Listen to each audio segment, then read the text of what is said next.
안녕하세요. 공인중개사 허준혁입니다.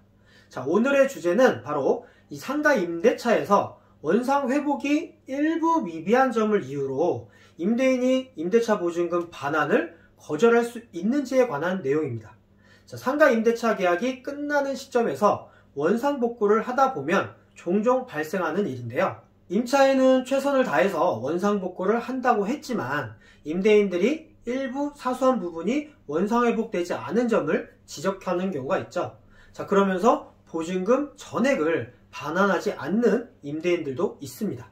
이에 관한 규정을 한번 살펴보면요. 자, 민법 제536조 제1항.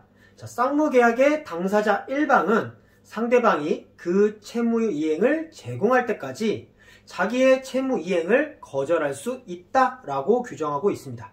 바로 이 동시이행 항변권을 이유로 임대인이 보증금 반환을 거절하고 있는 것인데요. 자, 그런데 판례를 한번 찾아보면 이렇게 내용이 나와 있습니다. 자, 동시이행의 항변권은 근본적으로 공평의 관념에 따라 인정되는 것입니다.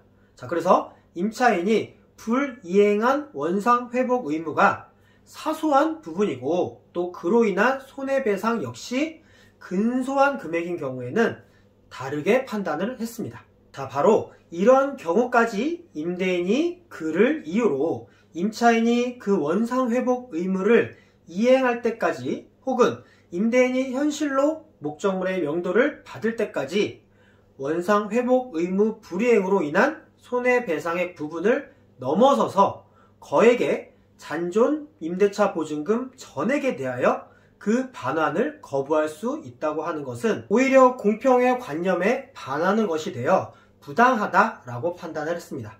그리고 그와 같은 임대인의 동시이행 항변은 신의 측에 반하는 것이 되어 허용할 수 없다라고 판단했습니다. 물론 원상 회복이 미비된 부분이 진짜로 사소한 부분에 해당되는지 여부는 따져봐야겠죠.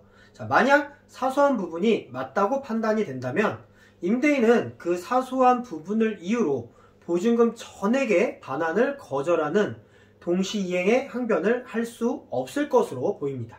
자, 그럼 이런 경우에는 임대인은 어떻게 될까요? 마냥 억울하게 당할 수만은 없겠죠.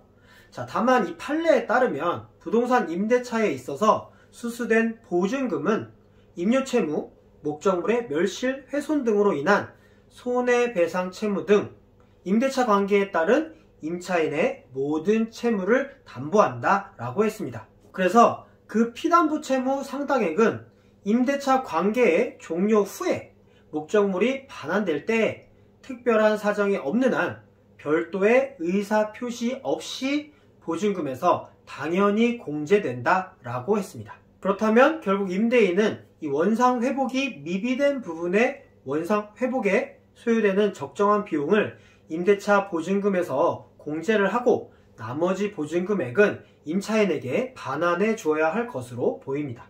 자, 오늘 영상은 여기까지고요. 저는 또 다음 영상에서 좋은 내용으로 찾아뵙도록 하겠습니다. 감사합니다.